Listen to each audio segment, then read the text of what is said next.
Pak Jono adalah seorang pria sederhana yang tinggal di pinggiran kota Malang, tepatnya di kawasan Pasar Besar. Ia membuka usaha ayam potong setelah sebelumnya hanya bekerja serabutan sebagai kuli angkut di pasar. Awalnya, bisnis ini berjalan biasa saja, bahkan cenderung sepi pembeli. Namun, semuanya berubah secara drastis dalam waktu beberapa bulan. Tiba-tiba, usaha ayam potong Pak Jono mulai ramai. Para pembeli datang silih berganti, bahkan rela antre sejak pagi hari. Anehnya, tidak peduli seberapa banyak ayam yang dijualnya, stok daging di tokonya seolah tak pernah habis.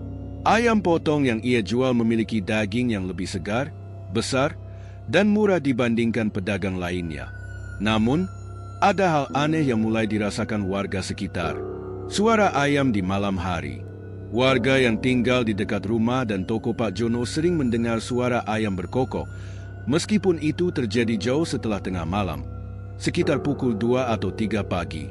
Ketika mereka mencoba melihat ke arah toko, mereka tidak menemukan satu ekor ayam pun di dalam kandang. Bau busuk yang tak biasa, beberapa tetangga mengeluh bahwa setiap malam Jumat, bau busuk yang aneh tercium dari arah rumah Pak Jono. Bukan bau bangkai ayam biasa, melainkan campuran antara amis darah dan aroma dupa terbakar. Pembeli yang terhipnotis. Banyak pembeli mengaku merasa seperti terhipnotis saat memasuki toko Pak Jono. Mereka selalu membeli lebih banyak ayam daripada yang direncanakan, dan anehnya mereka tidak pernah menawar harga, meskipun sebelumnya dikenal pelik. Setelah keluar dari toko, sebagian dari mereka merasa linglung, seakan lupa apa yang baru saja mereka lakukan. Para pedagang ayam potong lainnya di pasar mulai merasa ada sesuatu yang tidak beres. Salah satu pedagang, Pak Herman, yang tokonya berada tepat di samping Pak Jono, menceritakan pengalaman menyeramkan. Suatu malam, Pak Herman pulang terlambat karena harus membersihkan tokonya. Ia mengaku melihat Pak Jono berdiri sendirian di depan tokonya sambil menatap ke arah pasar yang gelap. Namun, ada yang ganjil. Bayangan Pak Jono terlihat tidak mengikuti arah cahaya lampu. Bayangan itu terlalu panjang dan membentuk sosok lain, seperti manusia dengan kepala ayam besar. Pak Herman juga pernah mendengar suara Pak Jono berbicara sendirian di toko setelah semua orang pulang. Namun, suara itu seperti suara dua orang berbeda. Satu suara berat seperti pria dewasa, dan satu lagi suara melengking seperti wanita tua yang sedang tertawa. Keanehan semakin menjadi-jadi ketika semua pesaing di sekitar Pak Jono perlahan bangkrut. Salah satu pedagang ayam, Bu Siti, mengaku ayam-ayam di tokonya tiba-tiba mati mendadak setiap kali ia membuka usaha di dekat Pak Jono. Bahkan, beberapa pedagang lain mengalami kerugian karena pembeli mereka mendadak hilang dan berpindah ke toko Pak Jono tanpa alasan jelas. Pak Jono sendiri tidak pernah terlihat lelah. Warga sekitar memperhatikan bahwa ia tidak pernah menutup tokonya, bahkan saat orang-orang sibuk merayakan hari besar keagamaan. Namun, yang lebih menyeramkan adalah tidak ada yang pernah melihat Pak Jono tidur atau istirahat di siang hari. Ia selalu tampak segar, meskipun bekerja dari pagi hingga malam. Beberapa pembeli mengaku mengalami kejadian aneh saat membeli ayam di toko Pak Jono. Seorang ibu muda mengatakan bahwa ia melihat bayangan hitam melintas di sudut toko saat memilih ayam. Ketika ia menoleh, bayangan itu sudah hilang, tetapi ia merasa lehernya seperti dicekik. Seorang anak kecil yang diajak ibunya ke toko menangis ketakutan tanpa alasan, sambil menunjuk ke belakang meja kasir dan berkata, "Ibu, ada nenek hitam di sana." Toko ayam itu, meskipun ramai, mulai memiliki aura yang tidak menyenangkan. Beberapa orang yang sensitif terhadap hal-hal gaib mengaku merasakan hawa dingin yang menusuk tulang begitu mereka memasuki toko, terutama saat mendekati bagian belakang tempat penyimpanan ayam. Semakin sukses bisnis Pak Jono, semakin banyak pula bisik-bisik yang beredar di kalangan warga sekitar. Kesuksesannya yang terlampau cepat, ditambah dengan berbagai kejadian aneh di rumah dan tokonya, membuat banyak orang mulai mencurigai bahwa Pak Jono terlibat dalam praktik pesugihan. Suara kokok di malam hari. Hampir setiap malam, tetangga Pak Jono mendengar suara kokok ayam yang tidak wajar. Suaranya begitu keras, terdengar seperti berasal dari ayam raksasa. Aneh sekali, suara itu selalu muncul sekitar pukul 3 dini hari, waktu yang oleh banyak orang dianggap sebagai waktu keramat. Aroma dupa yang menyengat. Malam Jumat selalu menjadi malam yang ganjil. Dari rumah Pak Jono, tercium bau dupa yang sangat menyengat bercampur amis darah. Warga yang melintas di depan rumahnya sering merinding tanpa alasan. Beberapa dari mereka mengaku mendengar suara samar-samar seperti orang menangis dari dalam rumah. Suatu hari, seorang kurir pengantar ayam hidup bernama Darto membagikan cerita menyeramkan. Ia biasa mengantar ayam-ayam ke toko Pak Jono setiap 2 minggu sekali. Namun, pada salah satu malam Jumat, Darto dipanggil untuk mengantar pesanan tambahan secara mendadak. Ketika sampai di toko, ia menemukan pintu depan toko sedikit terbuka. Ia masuk untuk mencari Pak Jono, tetapi suasana di dalam sangat aneh. Darto melihat jejak darah ayam yang mengarah ke bagian belakang toko, tempat penyimpanan ayam hidup. Saat ia mengikuti jejak itu, ia melihat Pak Jono berdiri membelakangi dirinya sambil memegang seekor ayam hitam. Pak Jono tampak membisikkan sesuatu ke telinga ayam itu. Tiba-tiba, ayam hitam tersebut menoleh ke arah Darto dengan mata merah menyala, lalu mengeluarkan suara menyeramkan seperti tawa manusia. Darto ketakutan dan lari tanpa mengambil bayaran dari pesanan itu. Desas-desus semakin menjadi setelah beberapa pedagang di pasar besar mulai mengalami gangguan aneh. Salah satu pedagang bernama Bu Siti mengaku bahwa setiap kali ia melewati toko Pak Jono di pagi buta, ia melihat bayangan hitam besar dengan kepala ayam berdiri di depan toko. Namun, saat ia mencoba mendekat, bayangan itu menghilang begitu saja. Pedagang lainnya mengatakan bahwa ayam-ayam hidup yang mereka beli sering mati mendadak setelah melewati depan toko Pak Jono. Mereka yakin ini adalah ulah dari energi negatif yang ada di sana. Salah satu tetangga Pak Jono, seorang pria tua bernama Pak Marwan, yang dikenal sebagai orang pemberani, mencoba mencari tahu kebenarannya. Suatu malam, ia diam-diam mengintip ke dalam rumah Pak Jono melalui celah di dinding belakang. Apa yang ia lihat membuatnya terkejut. Di dalam ruang belakang rumah, terdapat sebuah meja kayu besar yang dipenuhi sesajen. Ada kepala ayam hitam, bunga kenanga, dan segelas darah merah yang masih segar. Pak Jono terlihat berlutut di depan meja tersebut, berbicara dalam bahasa yang tidak dimengerti. Bayangan hitam besar berdiri di belakangnya, dengan mata merah menyala. Bayangan itu perlahan menoleh ke arah Pak Marwan, seolah menyadari kehadirannya. Pak Marwan langsung lari ketakutan dan tidak pernah berani menceritakan kejadian itu kepada siapapun kecuali istrinya. Seiring waktu, penampilan Pak Jono juga mulai berubah. Wajahnya tampak lebih tua, meskipun tubuhnya tetap bugar. Beberapa orang mengatakan bahwa kulitnya terlihat pucat, seperti kehilangan darah. Matanya sering tampak merah, seolah-olah ia kurang tidur. Namun, anehnya, ia selalu terlihat penuh energi di siang hari, bahkan ketika toko lain mulai sepi. Desas-desus ini diperkuat oleh cerita salah satu tetangga, Bu Mina, yang mengaku pernah melihat Pak Jono membawa sebuah tas besar berisi ayam hitam ke arah Gunung Kawi pada malam hari, beberapa tahun sebelum bisnisnya sukses. Ketika Bu Mina bertanya keesokan harinya, Pak Jono hanya tertawa dan mengatakan bahwa itu adalah urusan pekerjaan. Semakin hari, semakin banyak orang yang percaya bahwa Pak Jono telah menyerahkan dirinya kepada kekuatan gelap. Warga mulai menjauhi keluarganya, bahkan tetangga yang tadinya akrab mulai enggan berbicara dengannya. Namun, yang lebih menyeramkan adalah tidak ada yang berani secara langsung menuduh atau melawan Pak Jono.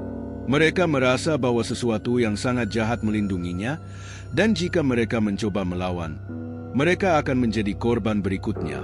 Flashback ke masa 5 tahun sebelum usaha ayam potong Pak Jono sukses besar. Saat itu, Pak Jono sedang berada di titik terendah dalam hidupnya. Bisnis yang ia jalankan terus merugi, dan ia terjebak dalam utang besar kepada lintah darat. Setiap hari, ia dan keluarganya hidup dalam ketakutan karena sering didatangi penagih utang yang kasar dan mengancam. Dalam kondisi terdesak, seorang teman lama Pak Jono, yang dikenal memiliki usaha kecil tapi selalu tampak kaya mendadak, memberikan solusi kepadanya. Teman tersebut bercerita tentang seorang dukun sakti bernama Mbah Surti yang tinggal di sebuah desa terpencil di kaki Gunung Kawi, tempat yang sudah terkenal sebagai pusat pesugihan di Jawa Timur. Awalnya, Pak Jono ragu, namun setelah didesak oleh keadaan, utang yang menumpuk, keluarga yang kelaparan, dan bisnis yang hampir bangkrut, ia akhirnya memutuskan untuk mencoba.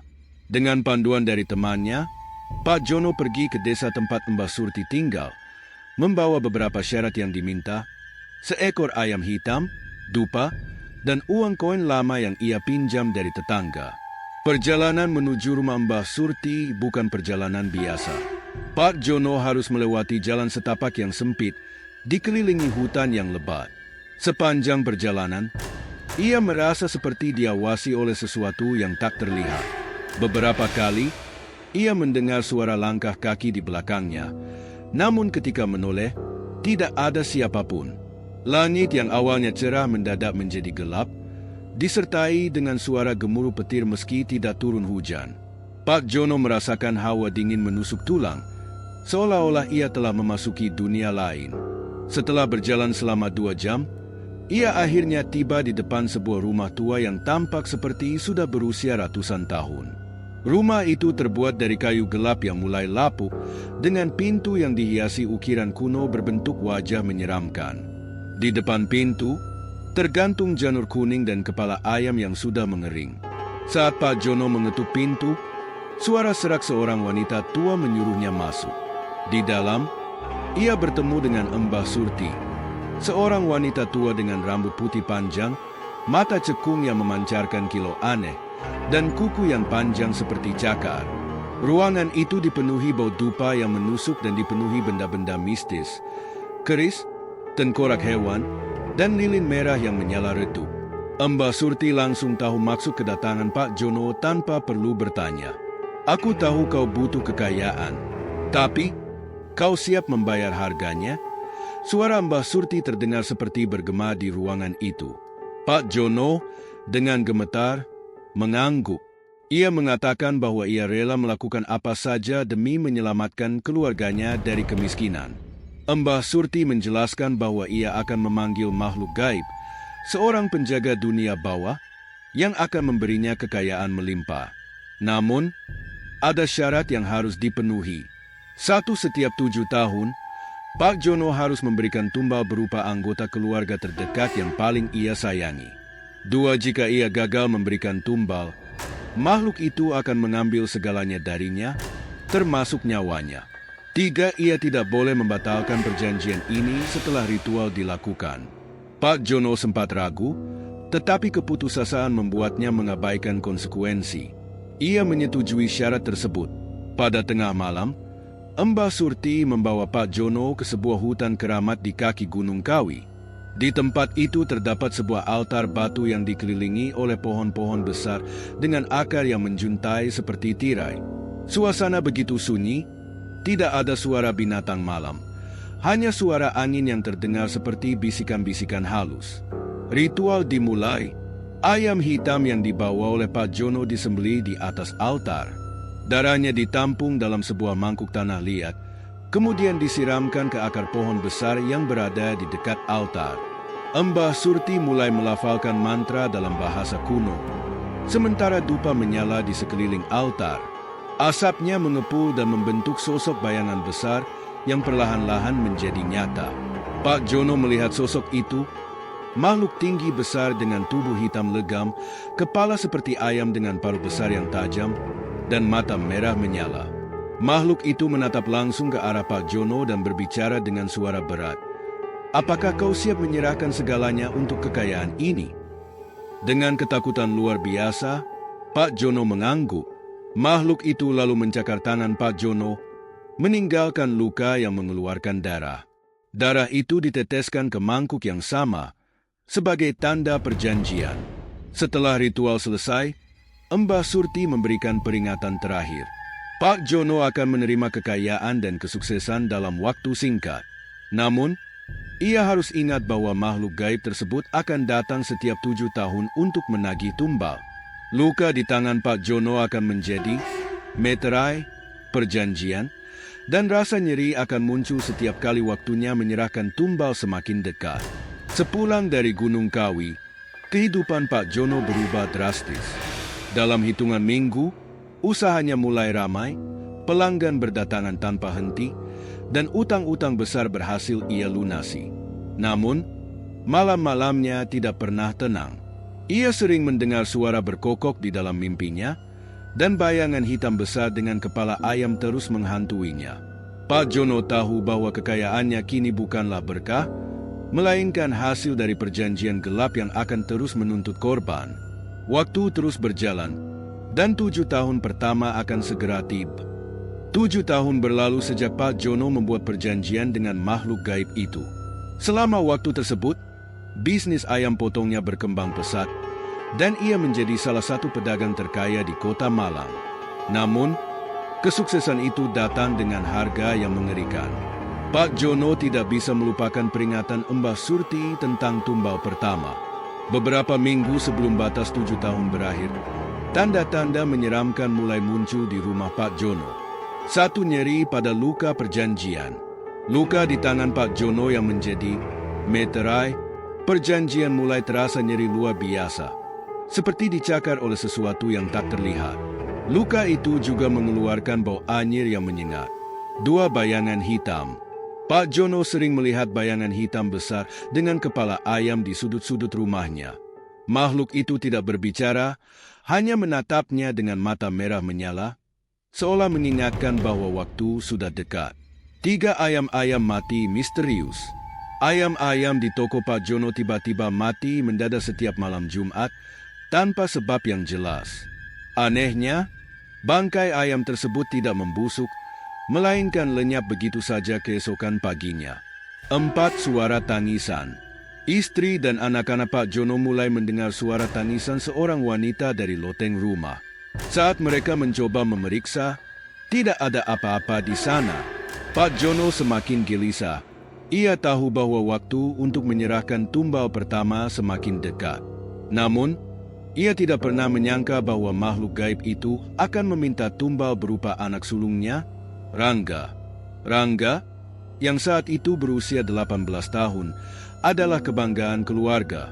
Ia seorang pemuda yang cerdas, rajin, dan penuh harapan. Namun, semakin dekat dengan malam ritual, Rangga mulai menunjukkan perubahan aneh. Ia sering bermimpi buruk dan terbangun dengan tubuh penuh keringat. Dalam mimpinya, ia melihat sosok besar berkepala ayam yang memanggil namanya sambil tertawa. Rangga mulai sering sakit tanpa sebab, tubuhnya lemah, dan wajahnya tampak pucat seperti kehilangan darah. Pak Jono, yang diliputi rasa bersalah, berusaha mencari cara untuk menyelamatkan anaknya. Ia mendatangi Mbah Surti untuk meminta solusi lain. Namun, Mbah Surti hanya tertawa kecil dan berkata, "Perjanjian tidak bisa dibatalkan, Pak Jono. Kau tahu itu.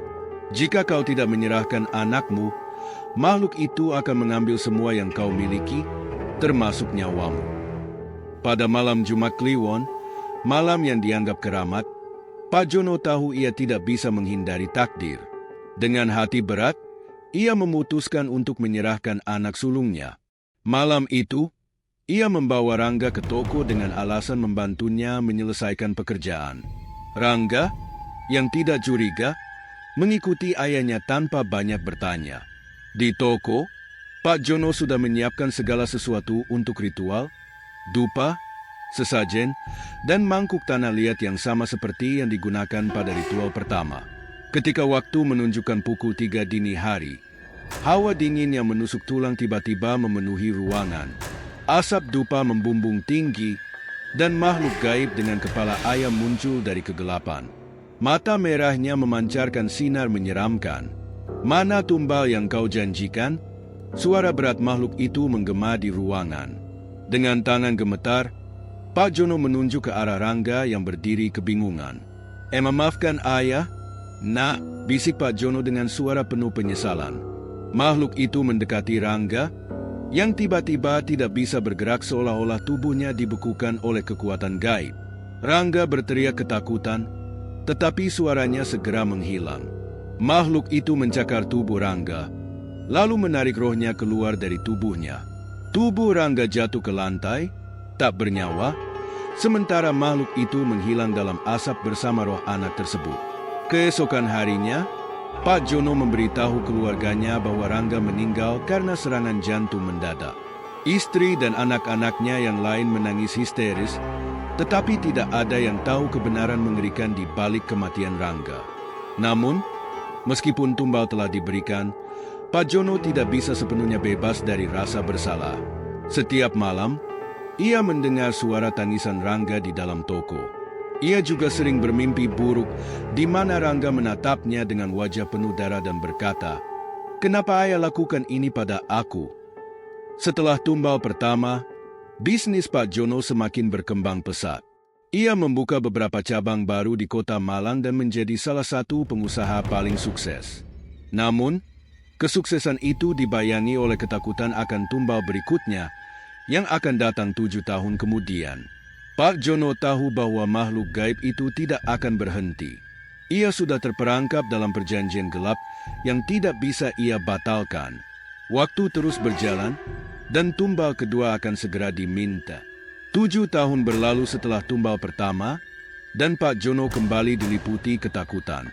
Bisnisnya terus melesat, dengan cabang-cabang baru yang menjamur di seluruh kota Malang. Namun, bayang-bayang perjanjian gelap itu selalu mengintainya. Ia tahu waktu untuk memberikan tumbal kedua sudah semakin dekat. Beberapa minggu sebelum batas waktu 7 tahun berakhir, tanda-tanda mengerikan kembali muncul. Satu suara ketukan malam hari. Setiap malam, tepat pukul 3 dini hari, terdengar suara ketukan keras di pintu rumah Pak Jono. Ketika ia memberanikan diri membuka pintu, tidak ada siapapun di sana, hanya jejak darah yang memudar di lantai. 2 mimpi menantu dalam bahaya. Istri Pak Jono, Bu Sarmi, mulai bermimpi buruk tentang menantunya, Arif, suami dari anak perempuannya, Nadia. Dalam mimpinya, Arif dikelilingi bayangan hitam besar yang tertawa menyeramkan. Setiap kali Bu Sarmi terbangun, ia mendapati dirinya menangis tanpa alasan yang jelas. 3 pohon kering di halaman. Pohon mangga di halaman rumah yang selama ini tumbuh subur tiba-tiba mengering dalam semalam. Daun-daunnya gugur dan cabang-cabangnya seperti hangus terbakar. Di batang pohon, muncul bekas cakaran besar yang mengeluarkan cairan merah seperti darah. Pak Jono sadar bahwa semua ini adalah peringatan dari makhluk gaib tersebut. Ia mulai merasakan nyeri di luka perjanjiannya, tanda bahwa waktunya telah tiba. Makhluk gaib itu kembali mendatangi Pak Jono dalam mimpi, tepat seminggu sebelum batas waktu. Dalam mimpinya, makhluk itu berkata dengan suara berat, "Kau tahu aturan permainan ini. Tumbal berikutnya adalah menantumu." Pak Jono terbangun dengan tubuh basah oleh keringat. Ia tidak pernah menyangka bahwa kali ini tumbal yang diminta adalah Arif, menantu yang ia sayangi seperti anaknya sendiri. Namun, ia tidak punya pilihan lain. Jika ia menolak, makhluk itu akan mengambil semuanya, termasuk nyawanya dan keluarganya. Pada malam Jumat Kliwon, malam yang sama seperti ritual sebelumnya, Pak Jono mengatur rencana licik untuk membawa Arif ke lokasi ritual. Ia mengundang Arif untuk berbicara tentang pengelolaan bisnis, berpura-pura membutuhkan bantuannya untuk sebuah proyek besar. Nadia, yang tidak curiga, menyuruh Arif pergi karena mengira itu hanya urusan pekerjaan biasa. Pak Jono membawa Arif ke sebuah gudang tua yang ia klaim sebagai tempat penyimpanan baru untuk bisnisnya. Di sana, ia sudah menyiapkan segala keperluan untuk ritual, dupa, sesajen, dan mangkuk tanah liat untuk menampung darah. Ketika Arif mulai merasa ada yang aneh, ia mencoba bertanya kepada Pak Jono. Namun, sebelum ia sempat menyadari apa yang terjadi, hawa dingin menyelimuti ruangan dan asap dupa memenuhi udara. Makhluk berkepala ayam muncul dari kegelapan. Kali ini, sosoknya terlihat lebih besar dan menyeramkan. Ia berbicara dengan suara menggema, "Kau memenuhi janjimu, atau keluargamu akan menjadi milikku." Arif berteriak dan mencoba melarikan diri, tetapi tubuhnya seperti dibekukan oleh kekuatan gaib. Pak Jono hanya bisa berdiri di sana, menahan tangis dan rasa bersalah yang luar biasa. Makhluk itu mencengkeram tubuh Arif dengan cakarnya, merobek roh dari tubuhnya, dan menghilang ke dalam asap tebal. Tubuh Arif terjatuh ke lantai, tak bernyawa, dengan mata terbuka lebar penuh ketakutan. Keesokan harinya, Pak Jono memberitahu keluarganya bahwa Arif meninggal karena kecelakaan kerja di gudang. Nadia menangis tak henti-henti, meratapi kepergian suaminya yang mendadak. Namun, kali ini kebohongan Pak Jono tidak berjalan mulus. Bu Sarmi, yang sudah lama mencurigai sesuatu, mulai mencari tahu. Ia menemukan beberapa bukti aneh di rumah Pak Jono. Sisa dupa, mangkuk tanah liat dengan bercak darah, dan buku mantra kuno yang tersembunyi di kamar Pak Jono. Ketika Bu Sarmi mendesak Pak Jono, ia akhirnya mengaku tentang perjanjian gelap yang ia buat 7 tahun lalu. Pengakuan itu membuat Bu Sarmi syok dan marah besar. Ia menyalahkan Pak Jono atas kematian Rangga dan Arif, dan merasa ngeri bahwa suaminya tega mengorbankan keluarganya demi kekayaan. Setelah tumbal kedua, bisnis Pak Jono kembali meningkat pesat, tetapi ia kehilangan kebahagiaan dalam hidupnya. Nadia, yang hancur oleh kehilangan suaminya, memutuskan untuk membawa anak-anaknya dan meninggalkan rumah. Bu Sarmi juga semakin menjauh dari Pak Jono, tidak lagi percaya padanya. Namun, yang lebih menyeramkan adalah bayangan-bayangan hitam yang semakin sering muncul di rumah Pak Jono. Ia mendengar suara-suara Rangga dan Arif memanggil namanya di malam hari, meminta pertanggungjawaban atas apa yang telah ia lakukan. Pak Jono tahu bahwa perjanjian ini tidak akan pernah berakhir. 7 tahun lagi, makhluk itu akan datang kembali, meminta tumbal berikutnya. Dan kali ini, ia tidak tahu siapa yang akan menjadi korban. 7 tahun berlalu lagi sejak tumbal kedua. Kini, Pak Jono hidup dalam isolasi, dikelilingi kekayaan yang tak terhitung tetapi tanpa kebahagiaan. Istri dan anak-anaknya meninggalkannya satu persatu, tak sanggup menghadapi kegelapan yang melingkupi hidupnya. Meski bisnis ayam potongnya terus berkembang, setiap malam Pak Jono dihantui oleh dosa-dosanya. Semakin dekat dengan waktu tumbal ketiga, tanda-tanda mengerikan mulai muncul dengan intensitas yang jauh lebih menyeramkan dibanding sebelumnya. Satu bayangan Rangga dan Arif. Setiap malam, Pak Jono melihat bayangan anak sulungnya, Rangga, dan menantunya, Arif, berdiri di sudut-sudut ruangan. Mereka tidak berbicara, hanya menatapnya dengan mata kosong penuh dendam. Kadang-kadang, Pak Jono mendengar suara mereka memanggilnya, "Kenapa, Ayah? Kenapa kau lakukan ini?" 2 hewan peliharaan mati mendadak. Ayam-ayam di rumah dan toko Pak Jono mulai mati satu persatu. Anehnya, setiap ayam yang mati meninggalkan noda hitam di lantai yang tidak bisa dihapus. Pada malam tertentu, ayam-ayam yang mati itu terlihat berjalan sendiri, dengan mata kosong, seperti dikendalikan oleh kekuatan gaib. 3 tubuh yang mulai rusak. Luka di tangan Pak Jono yang menjadi meterai perjanjian kini mulai membusuk. Bau anyir keluar dari luka itu, dan kulit di sekitarnya tampak menghitam. Pak Jono mencoba mencari pertolongan medis, tetapi dokter tidak bisa menemukan penyebabnya. Mereka hanya berkata, "Ini seperti dagingmu sedang mati dari dalam." 4. Suara berkokok di malam hari. Suara kokok ayam terdengar di seluruh rumah Pak Jono setiap malam, meskipun ayam-ayamnya sudah mati. Suara itu semakin keras hingga membuat Pak Jono menutupi telinganya, tetapi tetap tidak bisa menghilangkannya. Pak Jono mulai kehilangan akal sehat.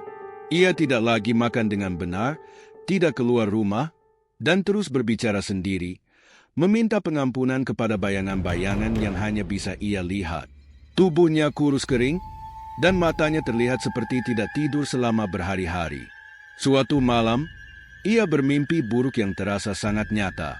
Dalam mimpinya, ia dikelilingi oleh Rangga, Arif, dan sosok-sosok lain yang tidak ia kenal.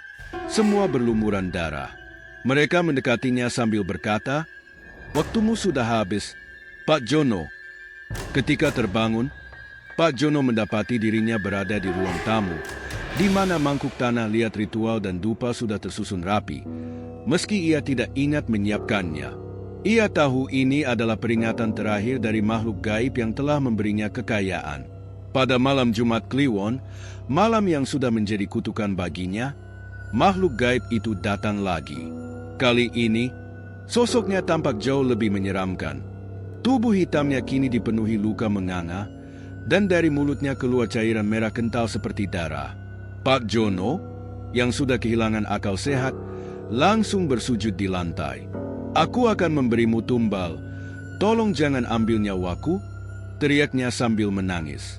Makhluk itu hanya tertawa, suaranya menggema di seluruh ruangan. "Tumbal ketigamu adalah dirimu sendiri, Jono. Kau pikir aku akan terus menunggu?